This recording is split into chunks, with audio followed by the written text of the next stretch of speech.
immediately thought back to when explosions went off in Afghanistan. It sounded like a bomb. A shotgun next to your ear times 1,000. Heard a loud explosion. She said things fell off her wall. My front window blew in.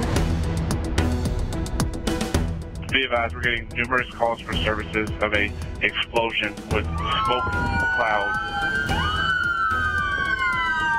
Plant personnel did an amazing job with their emergency action plan to get most of the people out.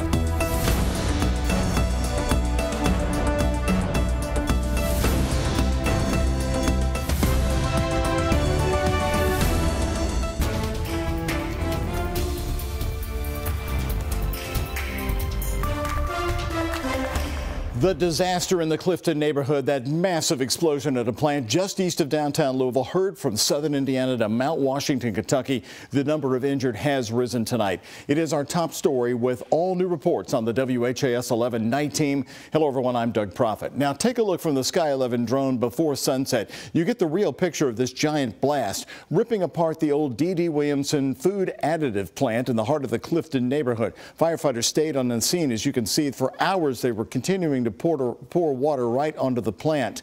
Tonight, there are serious injuries to report about employees. As of news time, no reports of fatalities at the moment.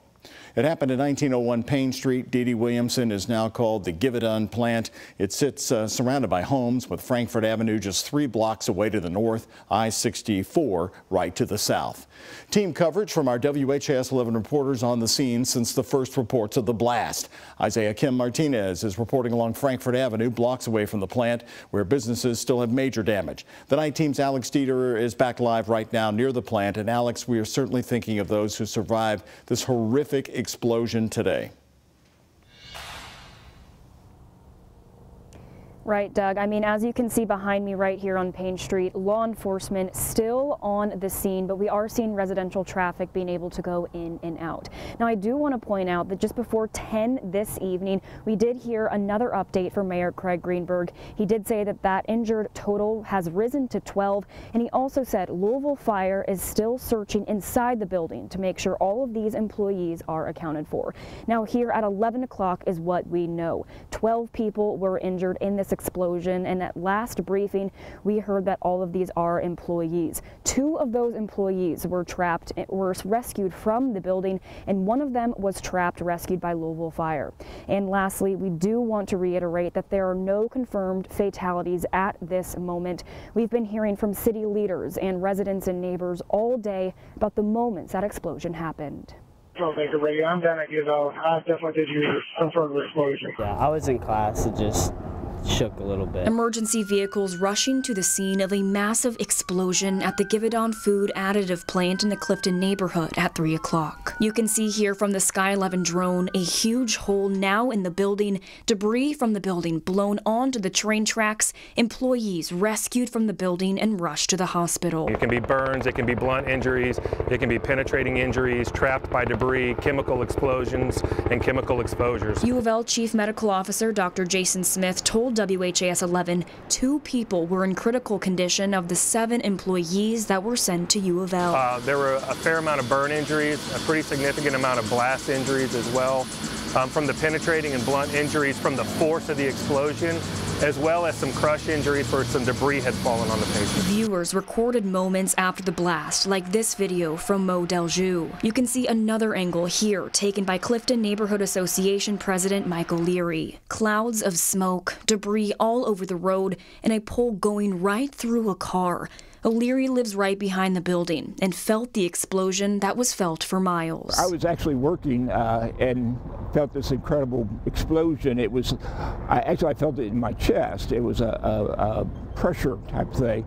And my husband and I are like, what the heck is that? This is not only a fire run, this is a structural collapse run, and this is a hazardous materials run. Neighbors within a 1-mile radius were told by law enforcement to shelter in place. That was lifted quickly. Some were even told to leave their homes. There was an evacuation. That was a precautionary measure that was done immediately because we didn't know exactly what we're dealing with. We don't precisely know yet exactly what types of leaks may happen or may be ongoing. Councilman Andrew Owen went to the impacted neighborhoods. You can can see here damage to homes, pieces of metal shot into the street. People were clearly shaken. Checking on the people of his district. I knocked on doors of the neighbors who live next to the facility, went inside one of the houses, and one of the guys showed me a piece of metal about the size of an old cannonball that was laying on the floor of his kid's bedroom that had come through the window. A community that responded quickly, preventing more tragedy for the Clifton neighborhood. Something like this just demonstrates the teamwork here within this community. And I think that's shown over and over again between what EMS, what fire, and what police do, the way they respond to things, their ability to get patients to us that we need to take care of.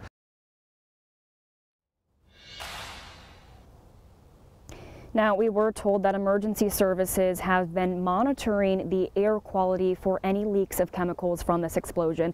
And last we heard this afternoon is that these tests did come back clear. They did tell us they will continue to monitor for any of those leaks. Live in the Clifton neighborhood, Alex Dieterer with photojournalist Levi Hammer, the WHAS 11 night team on your side.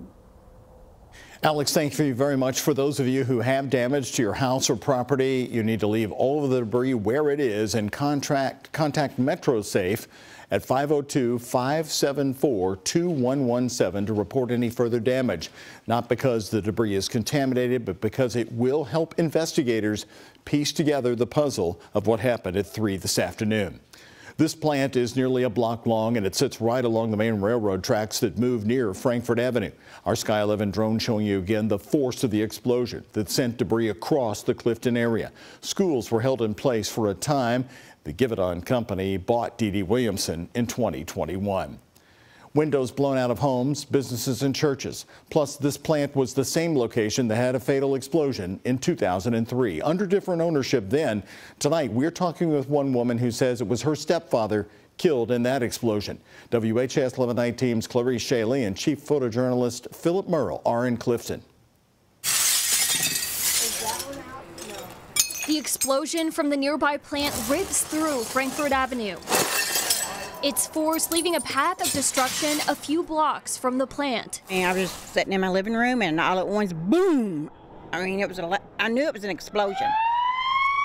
The afternoon explosion brings Betty Bennett back 21 years ago. When the same plant exploded, she says it killed her stepfather, Louis Perry. I mean, it was the same sound, and like 20 minutes after we heard the explosion in 2003, there was a knock on my door, and it was my sister's telling me that my stepdad had been killed over there in the explosion. From the WHAS 11 archives in 2003. He was doing the normal good job that he always does. Shock settles in as her heart goes out to the people injured in the explosion. I'm wanting to know how many times this is going to have to happen before they close the place down. According to the investigative findings in 2003, a process vessel became overpressurized and failed, evacuating 26 people. The reports also said that D.D. Williamson did not have adequate operating procedures or training programs in place for some of the operations. And all of a sudden I felt and heard the windows shake. It was a large boom. Pastor at Clifton Baptist Church, Jason Deming, immediately checks if people are okay. When I was walking back, you could see little pieces on the sidewalk. And then notices the damage to his historic church's stained glass windows. It looks almost like an accordion from the side. Some pieces shifting in the frame, others in pieces. Pieces of the community. Somebody took their hard-earned money and wanted to, do this in memory of a loved one. Some left with a shattered sense of safety in the community as the church works to pick up the pieces. We just really want to be a resource for the people around here. I'm recognizing, it's easy to see the physical damage of this space. It's a little harder to see the emotional and kind of spiritual wounds that may be happening from this. The community assessing the damage and boards it up as they work to build back. In Louisville, Clarice Shaley, WHAS 11 Night Team on your side. Now, real quickly, as we've been on the air here, I just want to give you this update from Mayor Craig Greenberg, who just put this out. Some new information detailed about the conditions of the people. He said they now range from minor to critical and or life-threatening. That's the first time we've heard that word mentioned, life-threatening. The mayor having a 10 a.m. news conference tomorrow. That'll be the next update that we'll be able to bring you the latest information on. Back to the church there on Frankfurt Avenue. Pastor Jason Deming said often today in the hours after the explosion that this is not the kind of trauma anyone can shake off easily. He expects that a regular service, which is going to be held tomorrow night, to be one of healing, conversation, and a lot of caring. Anyone is welcome to come. That tomorrow night service is at 6:30 p.m. and the church is at the corner of Bel Air and Frankfurt Avenue. Well, we've been getting your pictures and videos. This is Kim Hart's house on Payne Street. Windows in the front of her house blown out. Parts and debris torn from the building rocketed through the area. It left marks right into the concrete on her street. Clifton were rattled by this blast. One man telling us he jumped off his desk and his son hit the floor as dust fell from the ceiling. Several places had glass blown right out of the windows. Some were seen boarding up windows right in front of our crews just after 6:30 tonight. Isaiah Kim Martinez and our senior photojournalist Alyssa Newton are covering that side of the story. One homeowner describing what he says sounded like a bomb going off. It's the cleanup for businesses and homes up and down Frankfurt Avenue. And what was going through your mind when you heard what you heard? I've never heard anything like that, so it like reverberated, like there's a boom, boom, boom. I literally thought the house was falling down behind us. This gym, Beckman Fitness, boarding up its windows, blown out from the plant explosion less than a mile away. Yeah, it's the caramel plant back there. It's just nothing exciting at all, you know, and then we have today.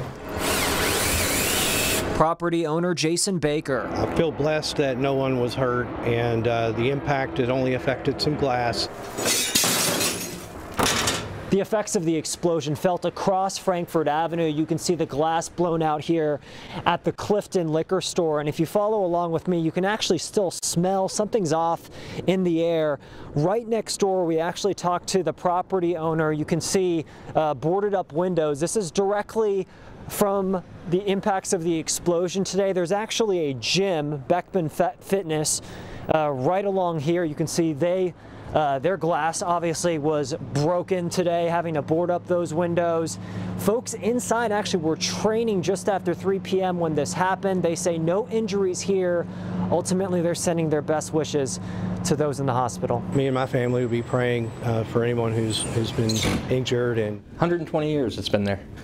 And nothing's ever broken. And just down the road on Pope Street, shattered glass from broken windows lining the floor of a home that's been here for decades. I'm telling you, the impact, the reverb of everything, it was intense. Nathan Rush is in the process of buying the property. He and his realtor just outside the house when they heard the explosion. Yeah, I've never heard a bomb, but I gotta imagine it was a lot like that. And the echo, and everyone heard it, is a sound wave that put pressure on your body. Right now, all eyes are on the status of those plant employees in the hospital. The community praying for full recoveries of every single one. Isaiah Kim Martinez, WHAS 11 Night Team on your side.